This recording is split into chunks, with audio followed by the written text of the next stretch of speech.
to half of the world's population has the potential to experience sleep paralysis at some point in their life. About 5% of the population have regular episodes of sleep paralysis. Approximately 1/3 of the general population that will experience sleep paralysis will do so between the ages of 25 and 44 years old.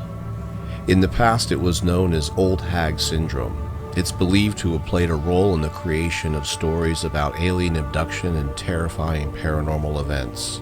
The main symptom of sleep paralysis is being unable to move or speak during awakening. Victims have reported hearing hissing, static, voices, whispers, and even roars. In extreme cases, emotions such as fear and panic have led to the feeling of being dragged out of bed or flying in the air, numbness, or feelings of electrical tingles and vibrations running through your body. In its most extreme forms, sleep paralysis has given victims the feeling of something lurking outside their window or just outside their doorway. And as they lay there paralyzed, it creeps into the room, climbing up onto the bed and either sitting on their chest or choking them with hands around their throat. These entities have been described in numerous different horrifying ways: shadow people, demons, witches, hags.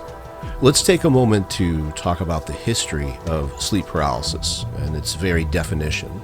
In 1755, Samuel Johnson codified the term nightmare as a form of sleep paralysis in his Dictionary of the English Language. Sleep paralysis has always been connected to the work of demons, and more specifically incubi, both incubus and succubus, that are thought to sit on the chests of sleepers.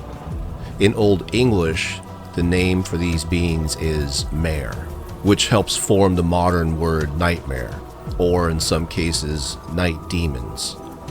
This has since been connected to old hag syndrome, and more correctly to a night hag in particular. The night hag is believed to be an ethereal demon that preys on sleepers.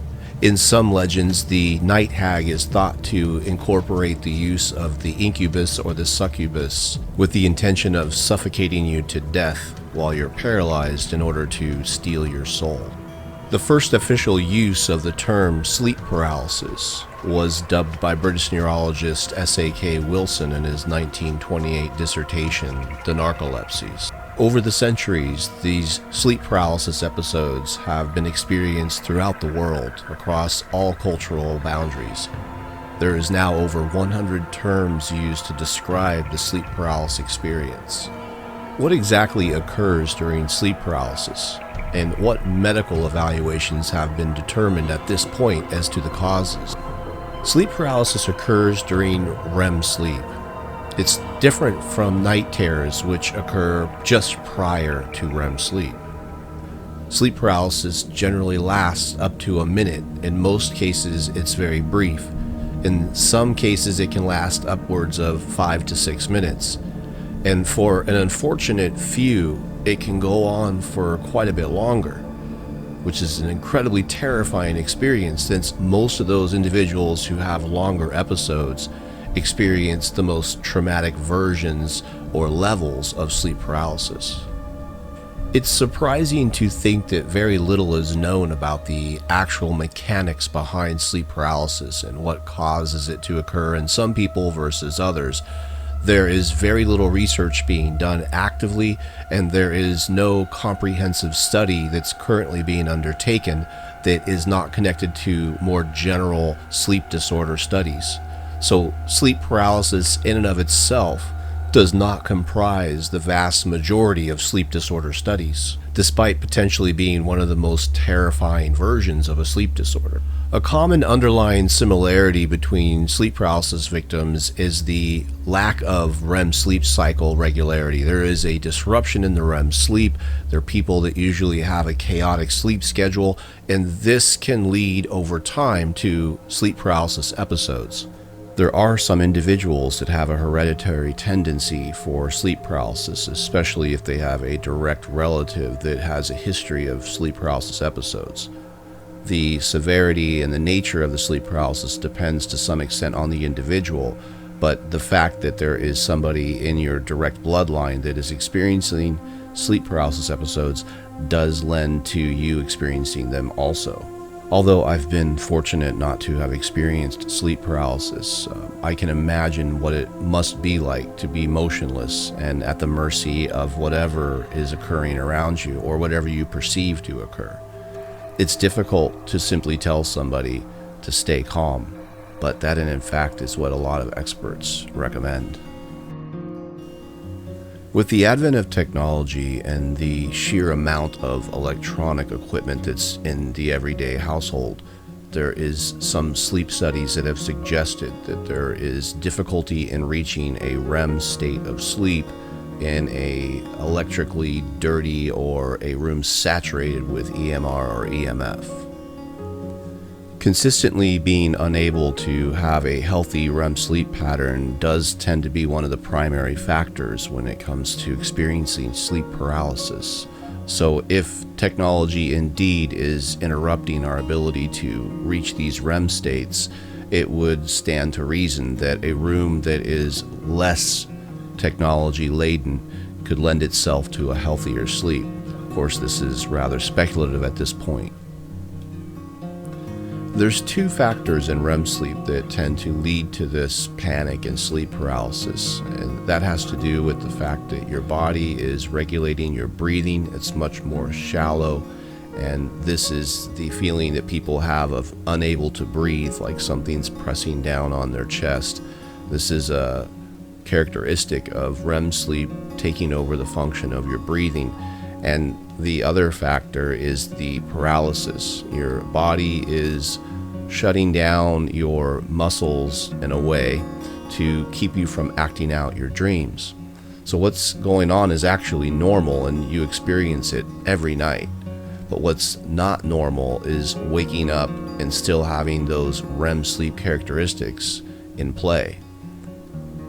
What many experts believe is that while you're experiencing sleep paralysis, the characteristics of your REM state will lend themselves to create a feedback loop of fear. So a small amount of panic is amplified.